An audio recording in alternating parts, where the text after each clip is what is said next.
I know I kind of hinted at some injuries earlier in the stream. However, I want to turn your attention to this particular topic right now. And the reason why is because the WNBA has a problem, right? When I was thinking about the name of this stream, I wanted it to say, Houston, we have a problem. You know, like when something's going wrong and you want to address it, it's like, hey, Houston, we have a problem. And I guess I got to say, Kathy, we have a problem.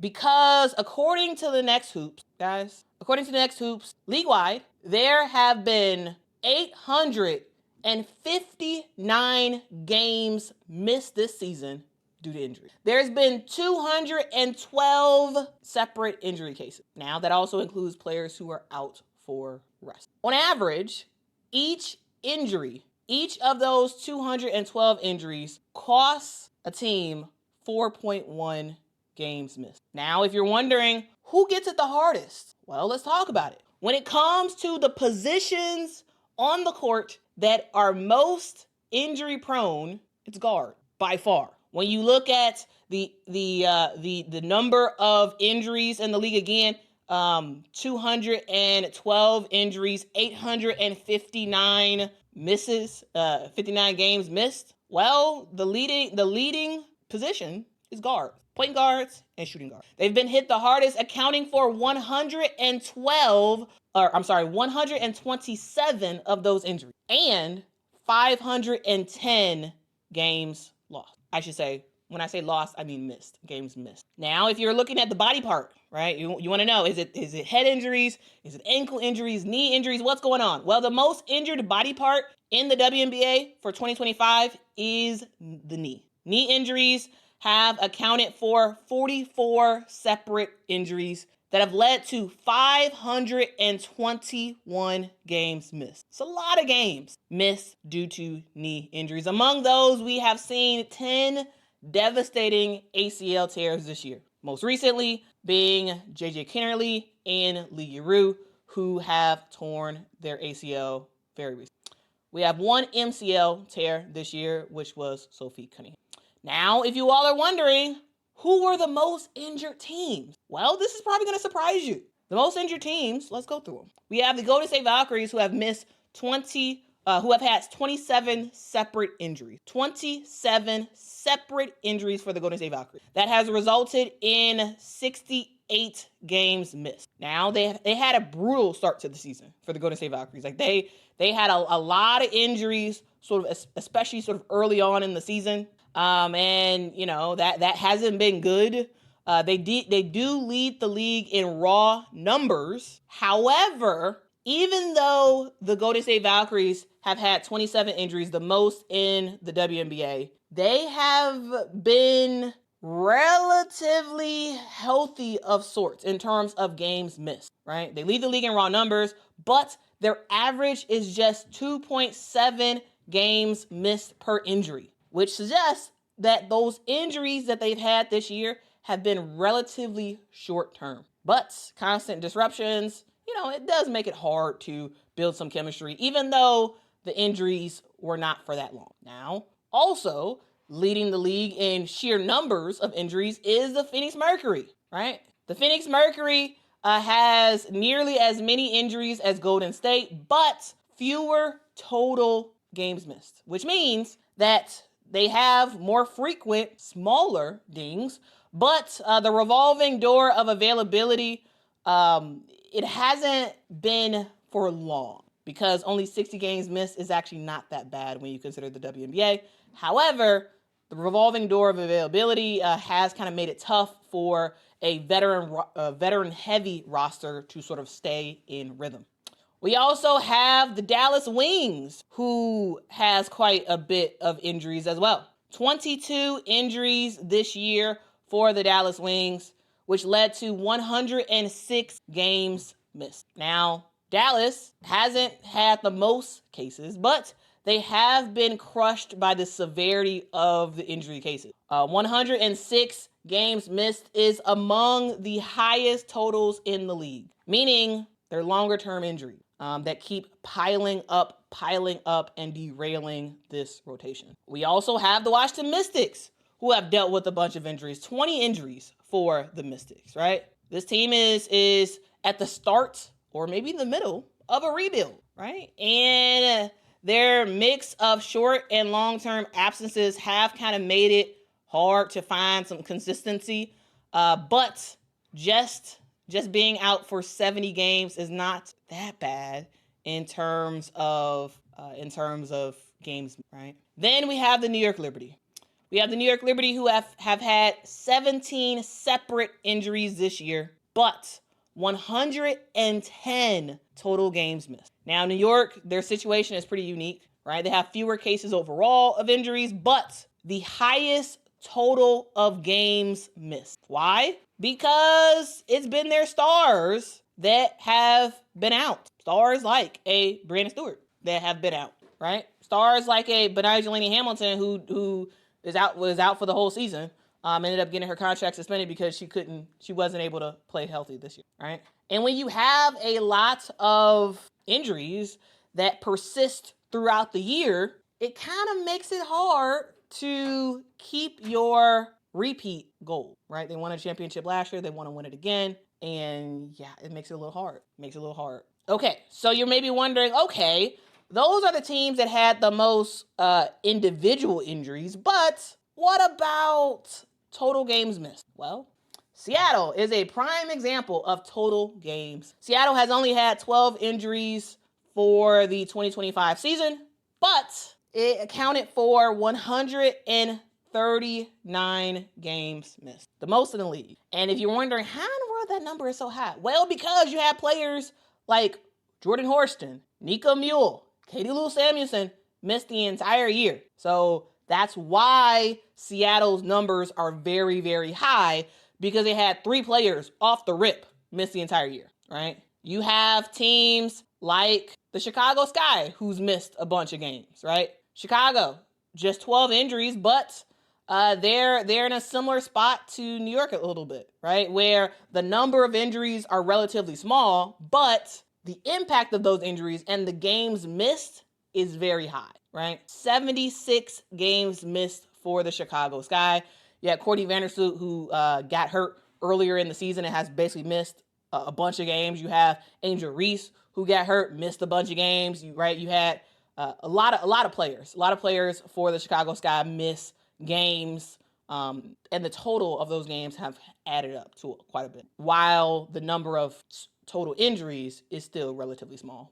Now, guys, there's a reason why I want you all to get this information. Like, I know that there's a lot of people talking about injuries in the WNBA, but it's just all it seems a lot of it seems to be very much like, oh, it feels like a lot of injury. I wanted to go through and actually show y'all the numbers of the injuries, so y'all can get more than just, oh, it feels like XYZ. So you can have sort of the number.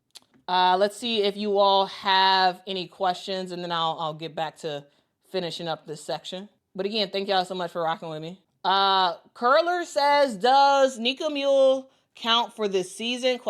Because she was hurt in the offseason. I think she technically is not on the roster, but rehabbing with the team.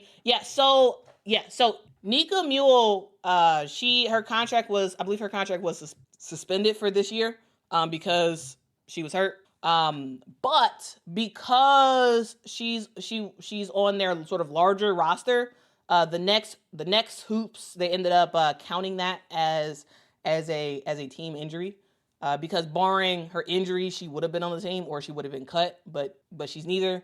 So it does. So Nika Mule's injury does count. Jordan Horston's injury does count, right? So yeah. Anyway, Shamika says, y'all see Quita's shirt? She's trying to warn Aces fans about tonight. Yep, I'm wearing my Anybody Can Get Got shirt. Can y'all see it? Yeah. Anybody Can Get Got. Y'all can pick that up on my store, qlsapparel.com. Okay, let's continue on. We have the LA Sparks, who have just had 7 injuries this year, but those injuries have been pretty devastating for the team, right? You had Cameron Brink's ACL injury that she was coming back from. Remember, she injured her ACL last year. and she returned back sort of midway through this year's season. We also had Ray Burrell, who got hurt in the first game of the season and then was out for a long, long time. And so while you've only had 7 injuries, those 7 injuries have accounted for 47 games missed, right? And so that's the thing. That's why the LA Sparks injury, their average games missed per injury is 6.7, which is very, very high compared to others. Now, let's talk about some healthier teams, because it's not all doom and gloom for the WNBA, though it's mostly doom and gloom when it comes to injury. It's not all the way doom and gloom, because we have teams like the Las Vegas Aces who have been relatively healthy this year, right? You've had 11 injuries so far, but only 23 games missed. Vegas has been one of the healthiest contenders, which is sort of contributing to their surge as of late. Just 23 games missed. Most of those missed games were very, very minor. And with the core led by A'ja Wilson, they've managed to avoid catastrophic absences that we've kind of seen everywhere else. So that's really good for the Las Vegas Aces. Another team that has been pretty healthy this year is the Atlanta Dream. Yes, individually, we see 13 separate types of injuries for the Atlanta Dream this year, but only 29 games missed. Atlanta's, right there, right? Those 13 cases have not been very long. They haven't lingered very long, just averaging 2.2 games missed per injury. Not bad, not bad. They've been very fortunate to quickly recover, and they've had very few absence. Now, you all may be like, why hasn't she talked about the Fever? Why isn't the Fever the most injured team in the W? Why hasn't she talked about the Fever? Here's the thing. The Indiana Fever are not the most injured team. I went through the most injured teams and some of the games missed and all that good stuff, right? So now they have been dealing with some injuries, and we're going to talk about it. I know that the Indiana Fever, I kind of talked about it earlier, but they are, in my opinion, becoming the sisterhood of the traveling hardship contracts. The reason why is because they have so many hardship contracts. So many hardship contracts. But honestly, if you look at the stats, they're in the middle when it comes to injuries in the WNBA. They're in the middle. 14 injuries in total. 65 games missed so far. The issue for the Indiana Fever isn't the number of injuries. It's not. It is the timing of those injuries. Whereas other teams have had injuries sort of scattered throughout the year, right?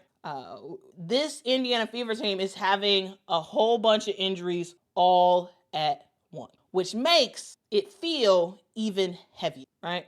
It makes these injuries feel like, wow, this is the most injured team because it's happening all at once, and it's primarily happening to their entire guard group. So it's quite a bit. It's quite a bit. So let's kind of a look at injuries in the WNBA. Now, I want to zoom out. And again, guys, the next hoops is where I am getting my information from. I'm just saying. Anyway, let's zoom out and look at the bigger picture. So, zooming out, the league's injury problem is only getting worse, right? In 2023, and these are all numbers from the next.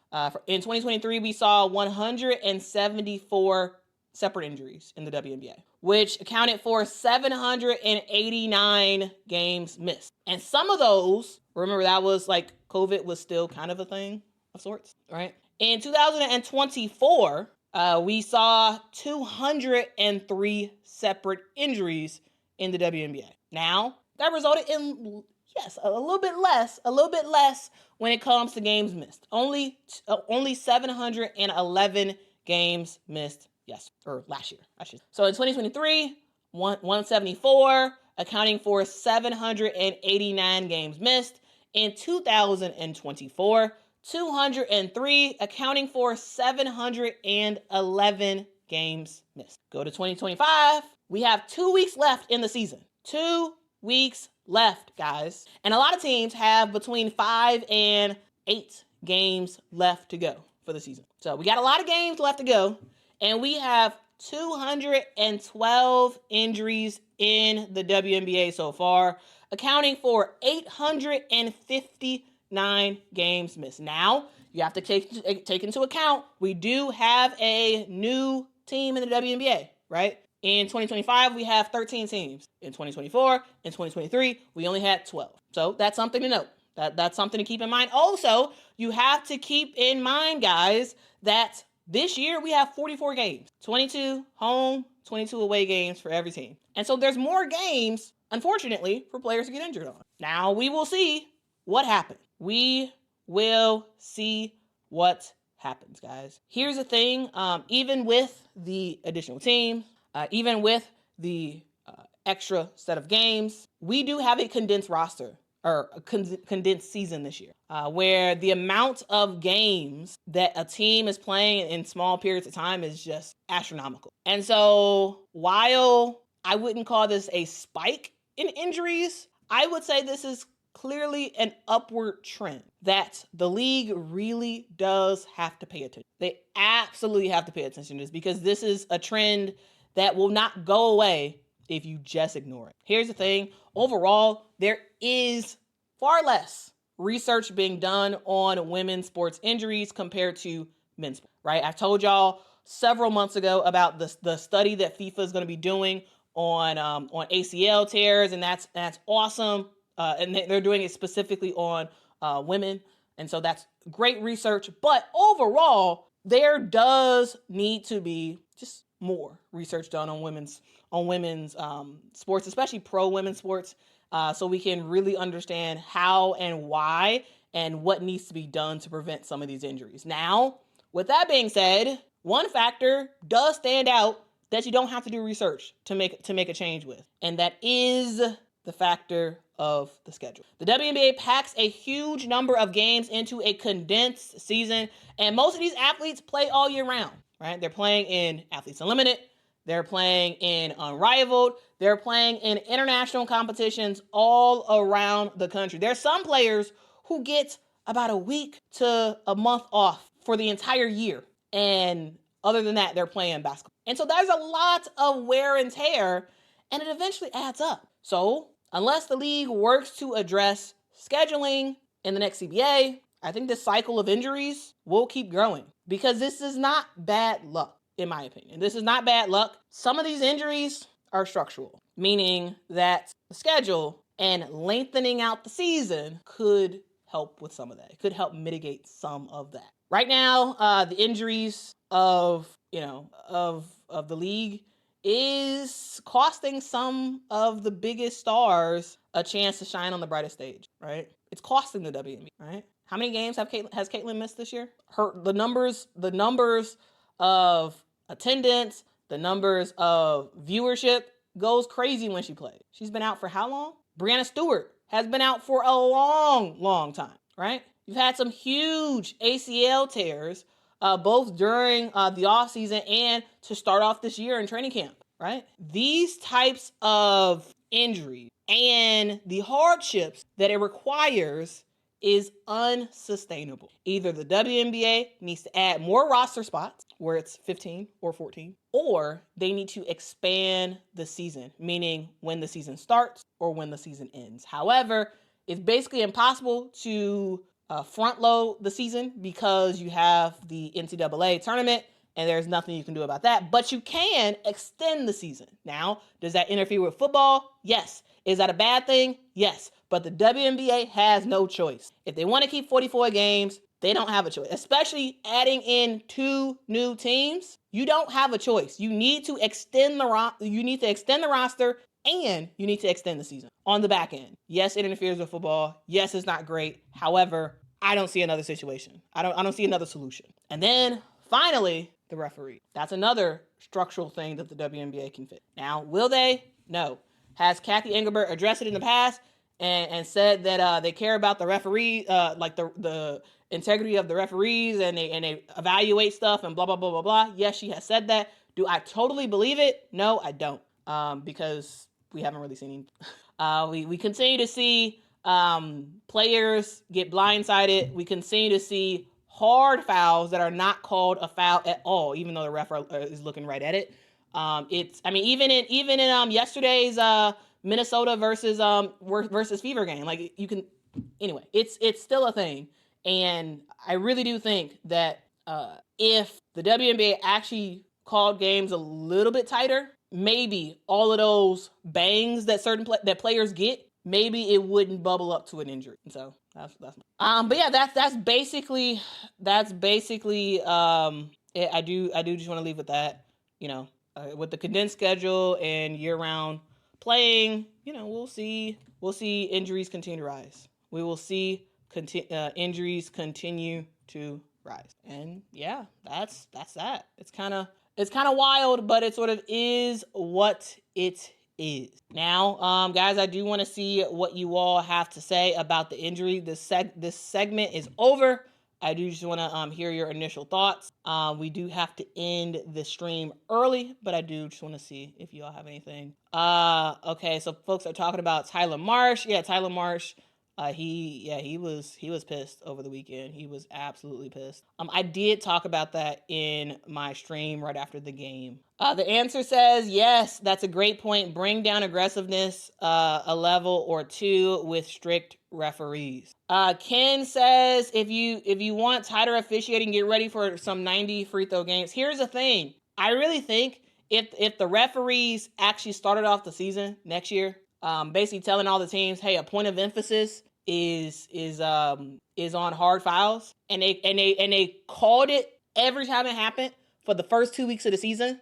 Yes, initially we'd see a lot of fouls, but those fouls would decrease as the season went on because players will do what you allow. If you allow them to get away with hard fouls, they're going to do it. Not because they're bad people, not because they're trying to injure anybody, but because they're just trying to win a game. And so, yeah, that's kind of my thoughts there. I mean, yeah, they need to be trained better, but also they probably need to be paid better because the best referees probably follow the money. As for the best, pick your